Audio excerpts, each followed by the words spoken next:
Nicole Crane, and after I was talking to a friend last night about the live stream I did yesterday on affirmations, and it came up that I missed like a key piece of my thought process. And so if you missed the first one, go back and watch it. I'm not going to retell it for those who actually caught it, but the main part was like kind of like a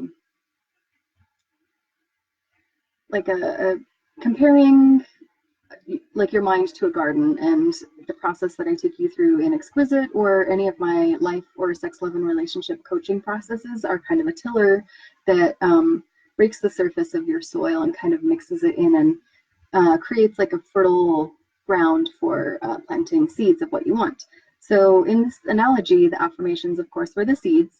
And what I wanted to get into is that when you plow a field or till a field or some ground, and then you don't plant anything, it's really common for weeds to just show up anyway, because nature abhors a vacuum. And you see this in leadership, you see this in social circles, and of course you see this in nature. So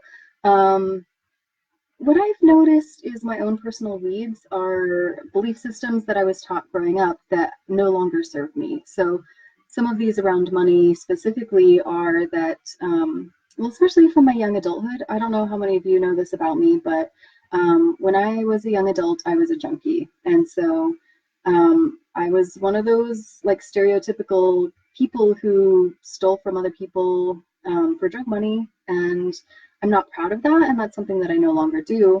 But I have this idea that I have this like karma that I will never process and I will never get over. So one of these belief systems that I carry around is that it's not safe to be wealthy because then somebody will rob me, because I stole from family and friends and loved ones kind of indiscriminately in that period of my life. And so I have this like street mentality that like if you have something and you're flashy about your belongings, then you're going to get robbed. So that is one of the weeds that pop up when I'm not intentionally planting something to oppose or replace that ideology.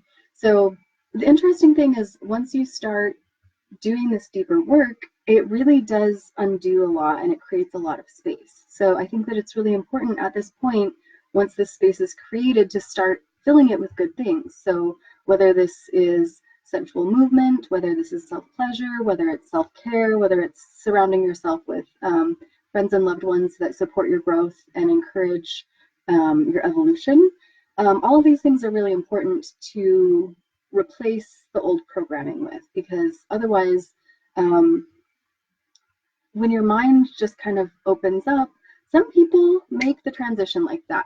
They just like have this incredible instantaneous, sorry, I'm like knocking stuff over, instantaneous awakening, and everything is different and there's no return. I, on the other hand, am very fucking stubborn. So I've intentionally sought out spiritual circles and different forms of awakening in different phases of my life. And I find myself with my addictive behavior kind of backpedaling. Like I get into this unfamiliar terrain and I'm just like, okay, well, let's just pretend for a moment that all of this is an illusion and that none of it means anything other than the meaning that I'm assigning to it. That's really fucking scary. So part of my ego is like, abort! This isn't safe! You're a fucking crazy person. You're going to end up in an institution. Like, we need to get back to the comfort and safety of the known terrain. And like, I backpedal and I'm just like, whoa, this is like not cool, right? So my backup plan, oh, thanks, Rich. I really appreciate the support. Like, you guys have no idea how powerful it is to have encouragement of my friends and loved ones right now. Like, it's kind of a tricky time for me that I am stepping fully into my power, and it's the same exact process where it doesn't feel safe, it doesn't feel sustainable. And so I am really retraining my brain to be like, this is safe, this is good.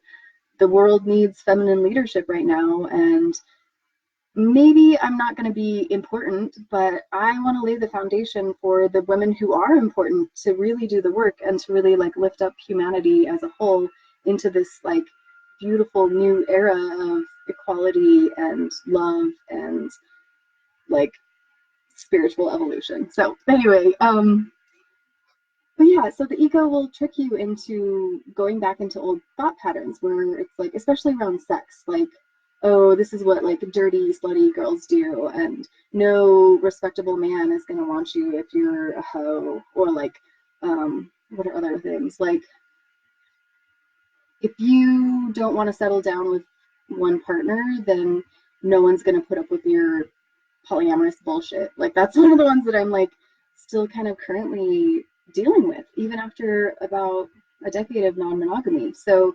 I feel like it's really important to first identify these ideas that are holding you back. So let's just take the polyamorous one, for example. So if my thought is, if I am not monogamous, then no one is going to put up with my poly bullshit, right? So the affirmation would be, I'm worthy of love, even in non-monogamy. Or I mean, not even, but like I'm worthy of love in a non-monogamous relationship or something like that. And so it really helps to repeat over and over again and replace the programming by creating new programming. And so this isn't for everybody, but like if you're stubborn like me, you kind of have to beat yourself over the head with it. Like, this is safe. This is okay. I give myself permission to do whatever the fuck I want.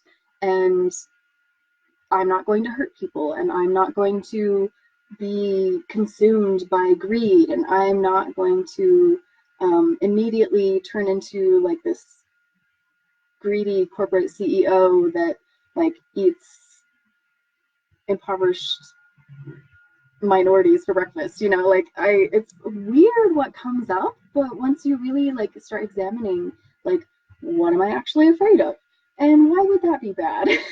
These are like the weird things that pop up, like, oh well, then of course I'm gonna like hire like, you know, like third world country children to build my mansion. Like, where's that coming from? Like, I don't know, but obviously it needs to be faced on, like faced head on and assessed, like, okay, is this really a risk? Like, not so much the slave labor of children, but maybe when I'm worried about hurting people, like, okay, cool. So then it's like, what's the next process? Like, let's create a screening process where we only fuck people who are signing up in an informed, consensual manner that they want to take on the things that I have to offer. So that's like one solution. And then the next level is if somebody starts to point to my non-monogamy or polyamory as a reason to mistreat me, then that's about them, not about me. And I'm not going to tolerate any like mistreatment, abuse, shaming, manipulation, any of that stuff. So it's really important to get clear, like, one, what am I afraid of? Is this valid? How can we be proactively setting up to be successful despite this potential? And if it does happen, what is mine? What is the other person's? Do we need to make a change, or do we need to set a boundary? And are my boundaries being respected? So sorry to get into boundaries, but that's like another one of my like little fetishized, like, communication, boundaries, empowerment. Okay, so weeds. Yeah, I think that pretty much covers it. So if you're kind of like me and you have these like little insidious thoughts that pop up when you're trying to make a spiritual or a self-improvement shift, I find affirmations to be incredibly helpful. So there are some, in my group, there's definitely a piece on affirmations. It's really far back, I think like December or something. So if you can't find that, please message me and I'd love to send you that. And I'm just going to drop the link for Exquisite in the comment box because I love shameless self-promotion, selfless shame promotion. Oh no, I don't want to promote shame. Shame reduction. Oh my God, guys, I'm tired. I need a nap. So thank you so much for tuning in. If you have any questions or feedback, I would love to hear it. Please privately message me, drop something in the comment box, or email me at nicolecranecoach@gmail.com, and have a fabulous weekend. Sending you lots of love. Thank you so much. Bye.